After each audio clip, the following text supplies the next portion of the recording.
Setelah tanah air kita merdeka 65 tahun, sudah tiba masanya.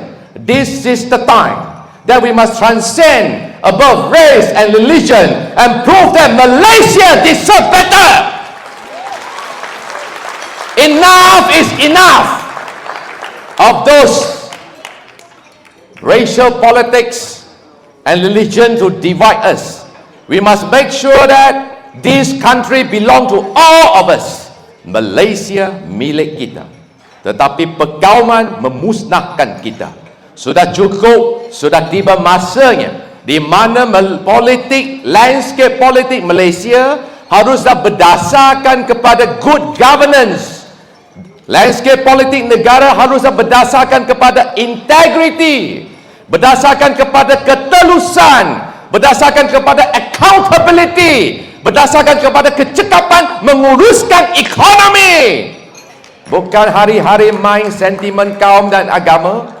Bagi kami di Pakatan Harapan, Ali, Akau, Mutu, kita semua adalah kawan, bukan lawan. Kita semua adalah keluarga anak Malaysia. Anak Melayu, anak kita. Anak Cina, anak kita. Anak India, anak kita. Anak orang asli pun anak kita. Kerana Malaysia lah satu-satunya tanpa tanah tumpah darah kita semua. Saudara-saudari, kini apabila saya datang tadi dari Ipoh, ringgit jatuh macam orang Hokkien cakap lausai. Sudah 7 hari berturut-turut lausai. Melayu cakap cirit bilik. Mata wang kita hari-hari cirit bilik. Waktu Pakatan Harapan pegang, mereka melatip kita tiap-tiap hari. Katalah ini tak boleh, itu tak boleh. Tapi waktu Pakatan Harapan pegang, ringgit, mata wang ringgit stabil, inflasi rendah, kerajaan committed untuk reformasi, dikurangkan harga. Wah, dia kata tempoh 22 bulan ini tak boleh, itu tak boleh. Tuan-tuan, kita kena adil. Kontrak yang kita dapat waktu 2018 adalah kontrak 5 tahun. Betul? Macam kita pergi beli rumah, kita tunggu 36 bulan untuk hantar kontor ambil kunci. Tapi developer banner tiba-tiba pauling baru habis, itu bangunan sudah runtuh. Macam kerajaan Pakatan Harapan lah. Kita dapat kontrak 5 tahun, ada perancangan, ada pelaksanaan. Tetapi akhirnya perancangan sudah siap, pelaksanaan belum mula, rumah masuk pencuri, pengkhianat datang. Akhirnya bukan saja kerajaan kena curi, masa depan Malaysia pun kena curi oleh pengkhianat. Oleh kerana itu adalah tidak. Tapi saya nak tanya, waktu 22 bulan betul ke semua gagal? Tidak. Banyak perkara baik yang dilakukan, termasuk yang dilakukan oleh Kementerian Wanita Keluarga seperti YB Hanayo yang baru tiba di sini. Marilah kita mengalu-alukan kedatangan YB Hana. Nanti lagi bos dia Dr. Wan Aziza akan hadir bersama dengan ahli jawatan kuasa kira-kira wang negara Dr. Hatta Lamli. Saudara-saudari, 22 bulan saya tanya, betul tak waktu itu buat pertama kali Plus Highway turun harga? Betul? Adakah pernah sewaktu UMNO BN pegang 30 tahun sejak tahun 1988 Plus Highway buka, setiap 3 tahun mesti naik harga, kecuali satu kali, iaitu waktu Pakatan Harapan jadi kerajaan, konsesi itu turun harga 18%. Betul? Yang kedua, internet double the speed, half the price, yang dibuat oleh Gobind Singh. Betul? Banyak lagi, sekurang-kurang 60 perkara yang telah pun dilakukan waktu 22 bulan. Kita tak payah mengimbas kembali kerana kontrak itu telah dibatalkan. Dibatalkan secara undemokratik, dirampas, kuasa dirampas. Yang penting sekarang, most important is we now have to move forward, soldier on. How to save the future of our children, how to save this country from the undemocratic and clueless government. The country is crying out for help. Looking at our Prime Minister nowadays, Ismail Sabri, Dato' Ismail Sabri, is actually my senior from Law Faculty. Dia memang senior saya dekat campus. But wherever I see him, I will say, Abang, you are really a clueless PM. He is just clueless. He doesn't know what to do. He also don't know how to do. He is just enjoying his time, traveling here and there, from Japan to US, now UAE, tonight just landed from UAE. Everywhere he goes, but nothing changed in Malaysia. Every day our economy is getting into trouble. Saya hanya bagi beberapa statistik. Tadi saya telah buat pengiraan. Sejak rampasan kuasa Sheraton Move, ringgit telah jatuh 13.5%. This is serious. It has never happened. This is the lowest since 1997 financial crisis. Never happened in our history. Such a drastic drop of our currency. This is number one. Number two, kita lihat pasaran modal kita. Waktu Sheraton Move, KLSE is 1,511 points. Just now, 1,394 points. 8% drop. And in terms of money value, we have lost about 280 billion. Market cap evaporated in the air. You can say it is paper wealth, but it is still your money. Market capitalization has lost 280 billion. This is serious. And there is no sign of rebound. We need a government who actually knows the record. Sebab itu saya katakan, pilihan raya akan datang ini, kita ada 3 pilihan untuk pilih Perdana Menteri. Calon Perdana, jika PM menang, siapa PM? Ahmad Zahid. Siapa suka Ahmad Zahid? Siapa rasa Ahmad Zahid mampu mengebudi negara kita mara ke depan?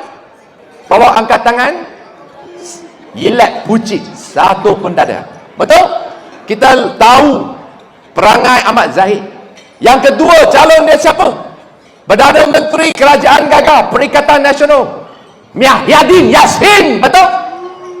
Mahyadin Yassin.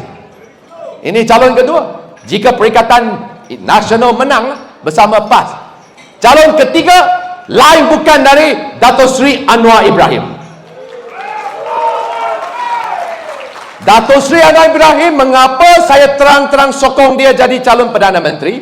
Actually, to be fair to Dato' Sri Anwar Ibrahim, everyone else has been given the chance except him, isn't it? Tun Dr. Mahathir sudah 2 kali jadi Perdana Menteri. Mahyadin Yassin sudah jadi Perdana Menteri. Betul? Najib Razak sekarang walaupun merungkut dekat Hotel Kajang, tapi pernah jadi Perdana Menteri.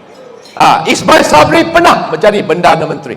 So it is unfair to accuse or blame Dato' Sri Anwar. Dia kata tak mampu, ini tak mampu. Yang kita tahu, kita lihat rekod Dato' Sri Anwar. Dato' Sri Anwar waktu jadi Menteri Kewangan, dia telah dipilih sebagai the best finance minister in Asia. Ini ada rekod in Euromoney's magazine. Najib pun ada juga. Tapi Najib pernah dipilih sebagai Menteri Kewangan paling teruk di Asia. Satu the best, another one is the worst. Ini adalah sejarah. Apabila waktu Dato' Sri Anwar Ibrahim pegang, our share market is at a peak. The longest bull run in our history, 1993, 1994, 1995. Still remember? When he was finance minister, Malaysia capital market was at its heyday. Everyone cannot lose money. Whoever invests in share will definitely make lucrative profits. That was history as well, and his record. Number 3, it is only the time Malaysia has surplus budget. Never. The only time Malaysia has surplus budget is when Anwar was the finance minister. It was the last time in 1996. Sebab itu selepas Dato' Sri Anwar dipecat oleh Mahathir, tak pernah Malaysia ada belanjawan lebihan. Setiap tahun defisit, hutang sekeliling pinggan. Orang Melayu kata kais pagi makan pagi, kais petang makan petang. Tiap-tiap hari hutang negara menggunung, ringgit jatuh, barang harga naik gila. Inflasi, jihad terhadap inflasi jadi omong kosong. Dan inilah kenyataan hari ini. Inilah hakikat sebenarnya. The country is crying out for help to have a true leaders who can actually carry the image and also the country above and rise together. This is the call of our nation to all of us tonight here. Ini adalah mesej yang cukup penting.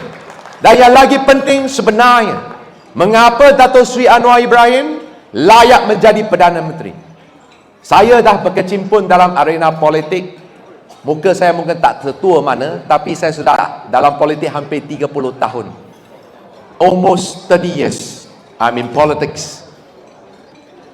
Yang saya lihat, antara tokoh-tokoh pemimpin Melayu, satu-satunya pemimpin Melayu yang benar-benar berjuang untuk multiracial politics, mempertahankan semua kaum, anti rasuah, committed untuk reformasi, lain bukan dari Dato' Sri Anwar Ibrahim.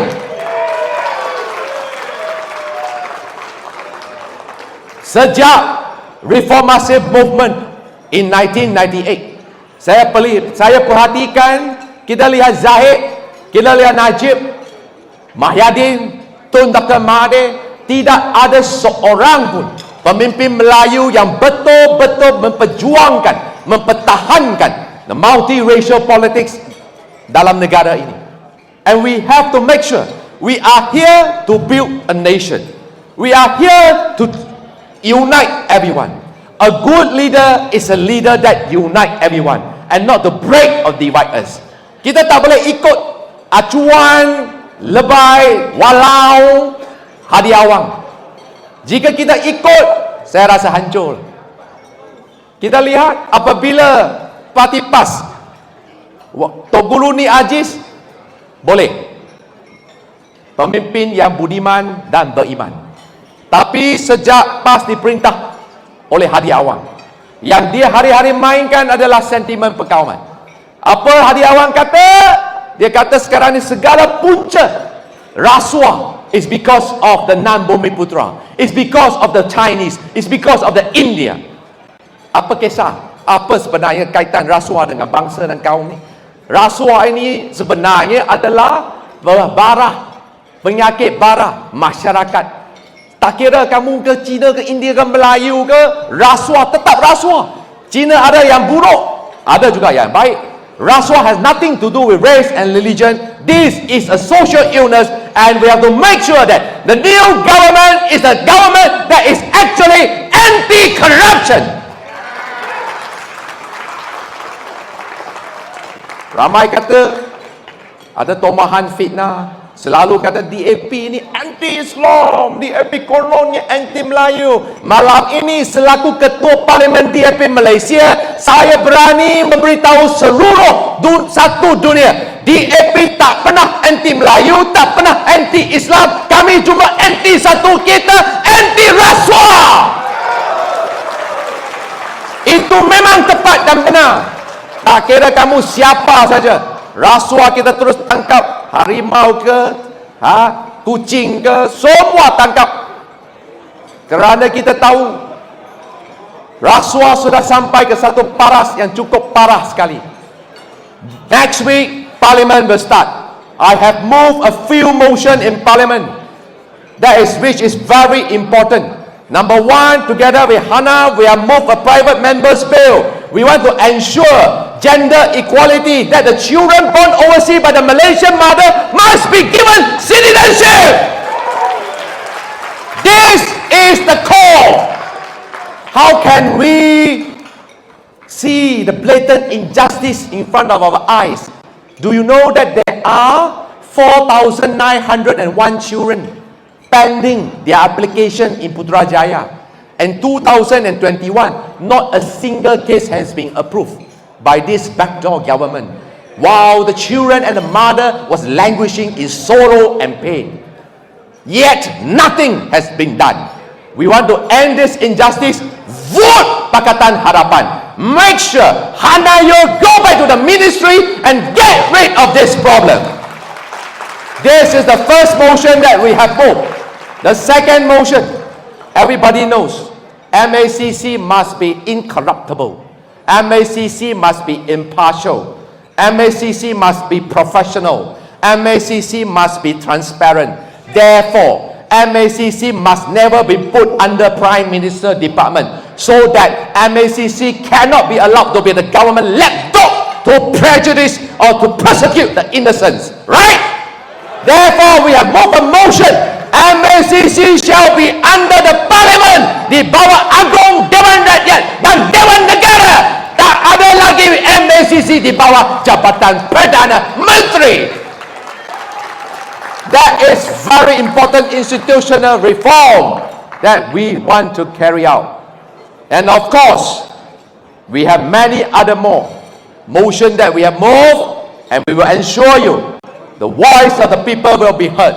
Pakatan Harapan will carry the flags for you, speak up for you in these coming sessions, which will last from Monday until 29th of November. At the same time, we will never forget, there are plenty of big mega scandals in the house now. Saya petik kata-kata keramat dari Duli Yang Maha Mulia Tuanku Sultan Perak. Korupsi sudah menjadi penyakit bara masyarakat negara kita. Jangan lagi kamu bersilat seolah-olah berpura-pura tak nampak bangkai gajah yang sudah busuk di depan mata, iaitu rasuah.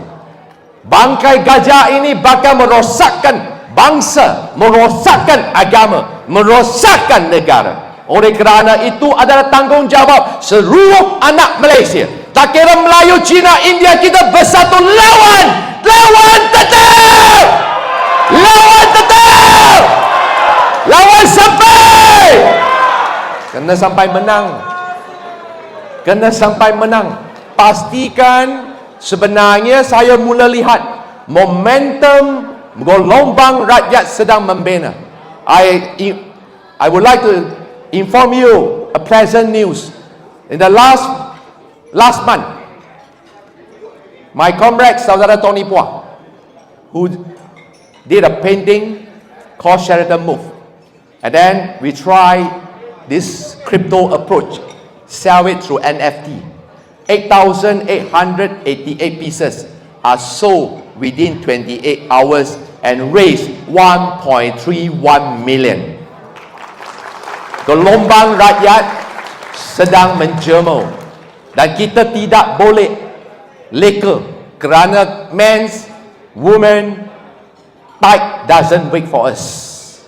We have to soldier on and take the heat, take the bull by the horn, and make sure that Malaysia is on the right track.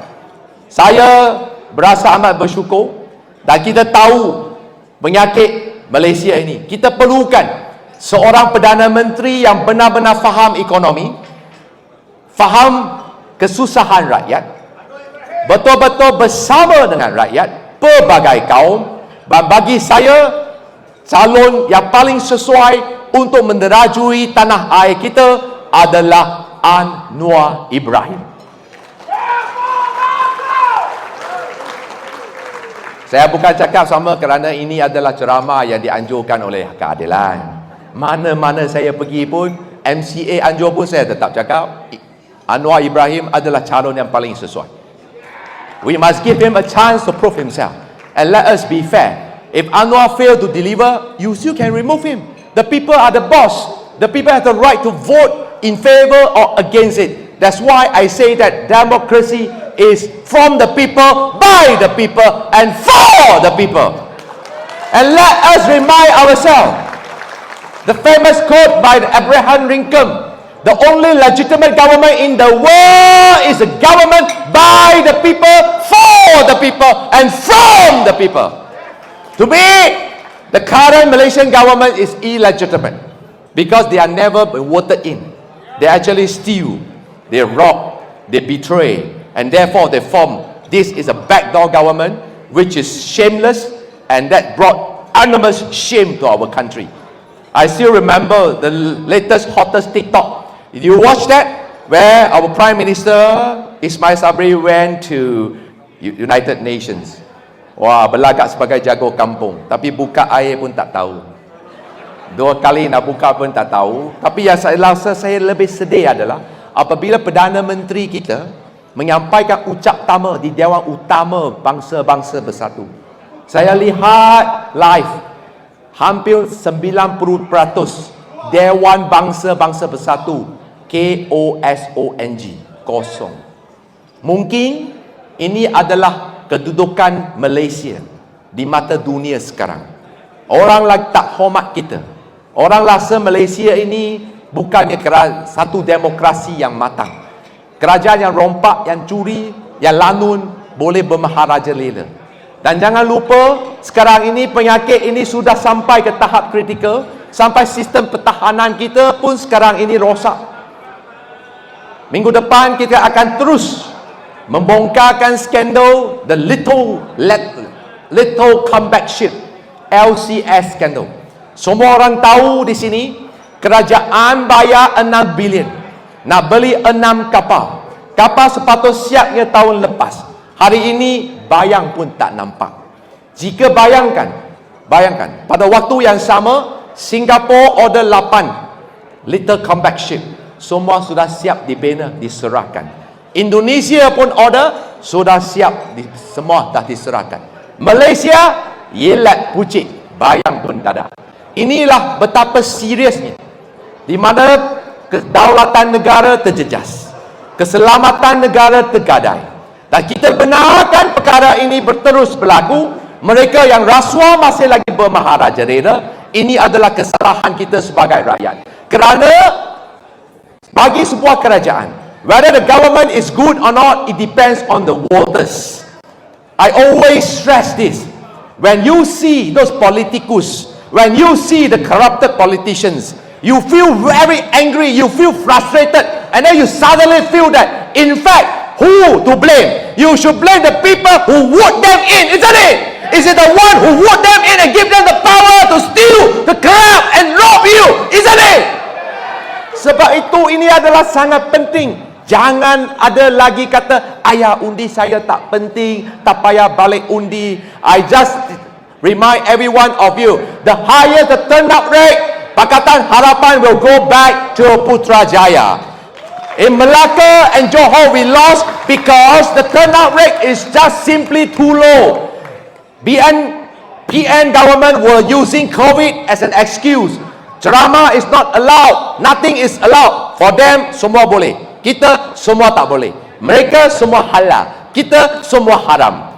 Inilah approach dia antara dua darjah. But let me remind you, if this coming G15, we can push the voting rate above 75%. Last election, it was 85%. This election, with the larger voting base, with the undi 18, it can push to 75%. I assure you, we will come back stronger as ever. Pakatan Harapan will come back to finish the unfinished business. Therefore, let us pray, let us work together hand in hand as one team. Always remember, what does team means? TEAM. Together, everyone achieve more. We are here for Malaysia. We are here for the nation. We are here for justice, freedom and equality. Thank you very much, saudara-saudari. See you again. Terima kasih.